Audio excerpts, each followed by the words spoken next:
Fala galera, Futebol da Fronteira na área, eu sou o James e vamos estar falando sobre o Colón, campeão da Copa da Liga Argentina contra o Racing por 3-0. Vitória categórica do Colón contra o Racing, 3 gols de diferença, pode-se dizer uma goleada, então uma vitória categórica na final contra um time de grande expressão, coisa que no caso o Colón não é tão expressivo como o Racing ou Boca Juniors ou Independentes ou entre outros times do futebol argentino. É um time que conquista sua primeira taça, seu primeiro campeonato de grande expressão a nível doméstico e a nível internacional, que no caso não tem, mas é o primeiro título de grande expressão da história do Colón. Eu quero destacar as emoções que estiveram em campo, foram muito bacanas acompanhar pelas lentes da câmera. Conseguiu captar bem as emoções na beira do campo dos jogadores, do técnico Eduardo Domingues, que foi o campeão pelo Colón. E ele é um técnico jovem, é um técnico de 42 anos e foi campeão pelo Colón, conquistando de novo a sua primeira taça, seu primeiro campeonato de grande expressão em toda a história, a Copa da Liga Argentina. O Colón que venceu com jogadores que demonstraram muita emoção, demonstraram muita vontade de ganhar, talvez pelo seu retrospecto em outros torneios, outras chances frustrantes acontecidas, como por exemplo recentemente a derrota contra o Independentes na Sul-Americana, na final, entre outras situações. Pode ser que, como uma espécie de basta, o Colón decidiu vencer e venceu muito bem essa final contra o Racing pela Copa da Liga Argentina. Os gols foram marcados pelos jogadores que tem as informações aqui, é o Rodrigo Oliendro, o Christian Benardi e o Alex Castro. Foram os marcadores, os heróis dessa conquista. Os jogadores jogaram muito bem, conseguiram se impor, mas antes de ir para o jogo, quero fazer um adendo que torna a conquista do Colón muito mais interessante. Os ingredientes ficam muito mais ricos e tornam toda essa história muito mais memorável para o time do Colón e os torcedores, principalmente, que estão vivendo esse momento histórico e magnífico nesse momento presente do Colón. Que é, apesar, é bem verdade, que esse torneio Copa da Liga Argentina ser recente, o primeiro campeão é ninguém menos que o Boca Juniors. Né? Então, o primeiro campeão, que é um baita papa-títulos da Argentina, então está vencendo agora o Colón, que é o segundo campeão, porque é a segunda edição apenas desse torneio. Então é um ingrediente interessante porque nesse torneio é de grande expressão, sim, e tem grandes times para comprovar, como por exemplo o Boca Juniors, que foi campeão, River Plate, Independentes, o próprio Racing, entre outros times que jogam e disputam essa taça, e o Colón entre eles conseguiu ali nesse bolo participar e ganhar a tão sonhada taça de grande expressão na história. E agora pode exibir ela na sua galeria de troféus. É a primeira de muitos, com certeza o torcedor espera isso, mas enfim, uma taça de grande expressão na história do Colón. Bom, com essa vitória, o Colón se classifica para a Libertadores também de 2022. Então, há tantos anos não se jogava a Libertadores, o Colón agora vai disputar a Libertadores em 2022. Já tem a classificação garantida, até porque desde 2010 essa disputa, essa participação não acontecia. O Colón não jogava a Libertadores desde 2010 e agora vai ter a oportunidade de jogar pela esse torneio tão desejado pelos times da América.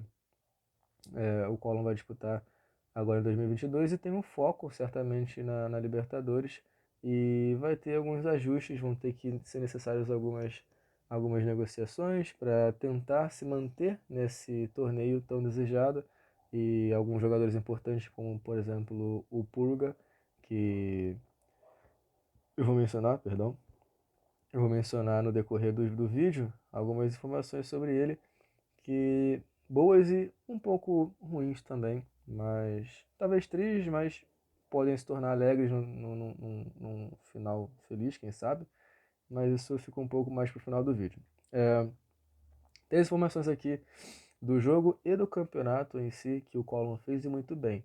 Eu falei sobre esse adendo do Boca Juniors que jogou, que venceu o primeiro torneio e torna a vitória do Colón um pouco mais plausível, mais interessante, mais agradável, mais memorável para o torcedor do Colón. Mas também o campeonato em si que o Colón fez foi muito bacana, foi muito bacana de acompanhar, porque foram 9 vitórias, foram 5 empates e 2 derrotas. Apenas 2 derrotas que o Colón sofreu. E dessas 9 vitórias, 2 vitórias foram contra times grandes como o Independentes e o Racing, que foi na final por 3-0. Então o Colón fez uma grande campanha, na verdade, por ser um time de pouca expressão comparado aos outros grandes times. Então foi uma campanha muito bacana contra times bons, times até grandes, como esses dois que eu mencionei, e conseguiu vencer e vencer muito bem. A final foi muito bem feita. O Colón não deixou dúvidas de que merecia vencer essa final. Ele foi muito bem nos momentos decisivos.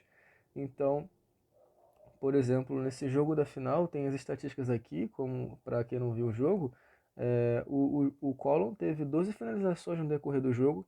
Ah, não foram tantas finalizações? Foi mediana o total de finalizações, não foi, mas foram boas finalizações. Dessas 12 finalizações, teve outras situações muito interessantes em comparação com o Racing, por exemplo. O Colón teve 12 finalizações, o Racing teve 5 no total. Teve 5 apenas finalizações no total do jogo. Dessas 12 finalizações do Colón, 5 foram no gol. Então, você já vê aí 5 finalizações no total que teve o Racing. Apenas 5 finalizações do Colón já foram no gol. Então já foi o total de finalizações que o Racing teve. Então foi muito diferente o nível ofensivo de ambas as equipes. No total dessas 12 finalizações que o Colón obteve, 5 foram no gol, mas o Racing das 5 finalizações no total, 0 foram no gol. Então não teve chute para o goleiro do time do Colón defender. O goleiro, digamos que não trabalhou, ele não teve chute para defender. A verdade é essa. Então o Colón teve 5 finalizações no gol, teve 5 chutes para fora e 2 chutes travados. Enquanto o Racing teve 5 finalizações no total, 0 no gol, 3 para fora e 2 travados. Das grandes chances criadas, foram 3 grandes chances criadas pelo Colón, dessas 3 convertidas, porque foram os 3-0, marcados pelos jogadores o Rodrigo Aliendro, o Christian Bernardi e o Alexis Castro, os heróis dessa vitória. E das grandes chances criadas também teve contra-ataques que foram 2 no decorrer do jogo pelo Colón criados. Enquanto o Racing teve 0, de novo, teve 0 chances criadas, das grandes chances criadas, certo? E 0 contra-ataques. O Racing não conseguiu jogar. O Racing tentou, a gente conseguiu ver que ele tentou, mas as ações foram anuladas pelo Colón no decorrer do jogo. Então, o ataque, a parte ofensiva do Racing foi muito ínfima, comparada ao Colón, que foi totalmente ofensivo, conseguiu jogar bem, conseguiu se impor, conseguiu pôr o seu jogo no decorrer de toda a partida e conseguiu merecidamente vencer esse jogo e esse campeonato, historicamente, para o Colón. Então, vamos falar sobre também o camisa 10 do Colón, é o Luiz Rodrigues Pulga, né?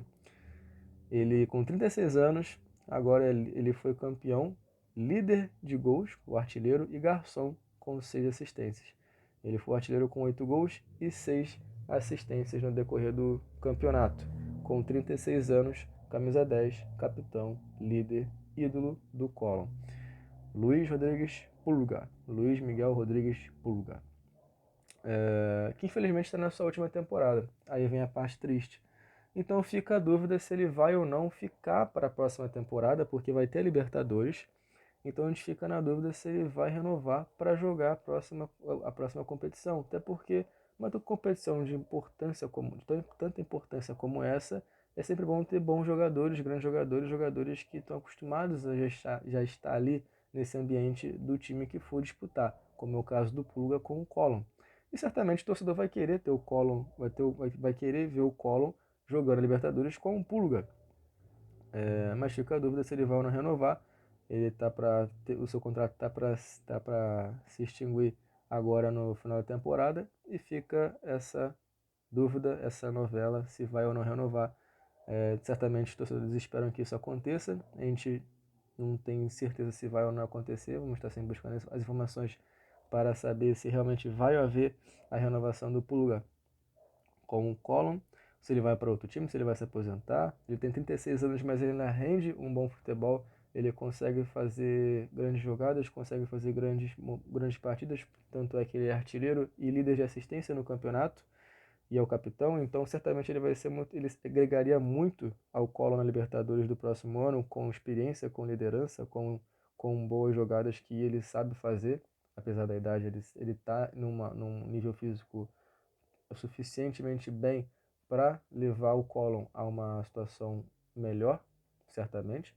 E claro que o Collor vai querer ter jogadores para se manter o máximo possível numa competição como a Libertadores. Então o Pulga como um dos seus líderes certamente vai ser muito agradável, muito bom para o nível de confiança, o nível de tranquilidade para trabalhar num torneio como a Libertadores, que há tantos anos o Collor não disputa e certamente não vai querer sair tão cedo desse torneio, certo? Bom, então fica aqui minha pergunta para vocês. Vocês acham que o Pulga vai renovar com o Collor, um jogador já histórico na equipe do Collor? Se ele vai para outro time, se ele vai renovar, se ele vai se aposentar, para onde vai o Pulga? Assim que soubermos, vamos estar comentando com vocês, vamos estar interagindo com vocês sobre essas informações no decorrer dos capítulos.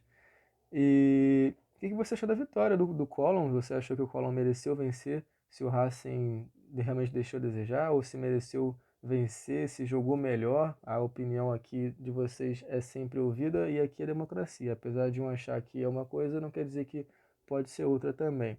Então, comentem aqui com argumentos, demonstrem o porquê vocês acham que foi a vitória merecida pelo Collor, porque vocês acham que o Racing merecia vencer e não o Collor.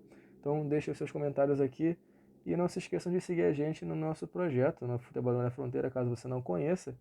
Então, não se esqueça de seguir nas redes sociais, pelo Facebook, pelo Instagram, pelo Twitter, pelo TikTok, entre outras mídias, entre outras plataformas midiáticas do Futebol na Fronteira. E não esqueçam de acessar também o nosso site www.futebolalinaFronteira.com.br, tá certo? www.futebolalinaFronteira.com.br.